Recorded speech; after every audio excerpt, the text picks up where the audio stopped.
एक मरतबा फिर बजट के स्पेशल इजलास से पाकिस्तान तहरीक इंसाफ के सारे पार्लियामेंटेरियन वाक करने पर मजबूर हैं। अवाम को जब बर वक्त इंसाफ नहीं मिलता, पूरे दुनिया का मुसल्लम उसूल है कि वक्त से इंसाफ न मिलना नाइंसाफी है।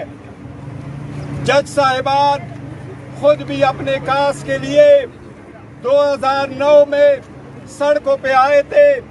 उनके हाथों में भी जो प्ले कार्ड होता था वो यही होता था कि असली मुंसिफ हमें इंसाफ दे। उस वक्त का नारा यही था कि बर वक्त देना ही इंसाफ है। ऑलमोस्ट एक साल से खान साहब और हम एक मरतबा फिर बजट के स्पेशल इजलास से पाकिस्तान तहरीक इंसाफ के सारे पार्लियामेंटेरियन वाक करने पर मजबूर हैं। अवाम को जब बर वक्त इंसाफ नहीं मिलता, पूरे दुनिया का मुसल्लम उसूल है कि वक्त से इंसाफ न मिलना नाइंसाफी है। जज साहिबान खुद भी अपने कास के लिए 2009 में सड़कों पे आए थे। उनके हाथों में भी जो प्ले कार्ड होता था वो यही होता था कि असली मुंसिफ हमें इंसाफ दे।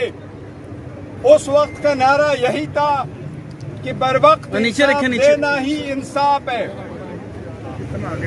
ऑलमोस्ट एक साल से इजाफा हो रहा है। बिजली की अदम फराहमी के दौरानिये में भी इजाफा हो रहा है कि इलेक्ट्रिक का दावा है शहर में 30% इलाकों में 10 घंटे की एलानिया लोड शेडिंग की जाती है, लेकिन शहरियों का कहना है कि दिन तो दिन, रात में भी गैर एलानिया लोड शेडिंग की जाती है। आतिफ हुसैन की रिपोर्ट। कराची में गर्मी अपने उरूज पर है। बिजली की आंख मचोली ने शहरियों से दिन का चैन और रात का सुकून छीन लिया है।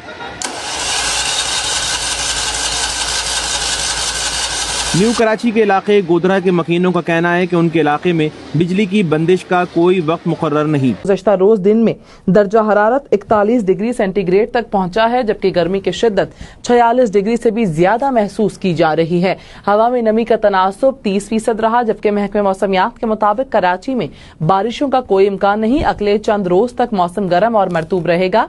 कराची में जुलाई के पहले हफ्ते से मानसून की बारिशें शुरू होने का इम्कान है। तवानाई अवैस लगारी ने कहा कि 600 अरब रुपए सालाना बिजली चोरी हो रही है। पेस्को और कबायली इलाकों में 137 अरब रुपए का सालाना नुकसान हो रहा है। पेशावर, मर्दान, डेरा इस्माइल खान और शहरा और चारसदा में 65 अरब रुपए की बिजली चोरी हो रही है। सिंध में कराची के अलावा 51 अरब रुपए की सालाना बिजली चोरी हो रही है। पंजाब में 133 अरब रुपए और बलूचिस्तान में 100 अरब रुपए की बिजली चोरी हो रही है।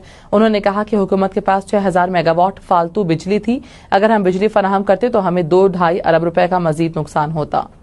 जो किराया है वहीं के वहीं खड़ा है। अगर मैं फैसलाबाद की बात करूं तो 90 रुपये जो किराया है वो डिसाइड किया गया है, लेकिन अभी भी जो ट्रांसपोर्टर मालकान है वो 120 रुपये वसूल कर रहे हैं। इस वक्त मेरे साथ वार्डन ऑफिसर रुस्तम मौजूद है। हम इनसे भी मजीद जानेंगे कि आपकी कार्रवाई क्या है कि आप मुसाफिरों को कितना किराया जो है वो वापस करवा रहे हैं। मैं और मेरा स्टाफ अल्हम्दुलिल्लाह जो भी गाड़ी एक्स्ट्रा किराया ले रही है मुअज़्ज़ज़ शहरियों से, अफसरान आला अफसरान बाला की तरफ से, अल्हम्दुलिल्लाह हम उन लोगों का, उन सवारियों का किराया भी वापस करवा रहे हैं और उनके चलान भी कर रहे हैं कि वो किस तरह निकली गई।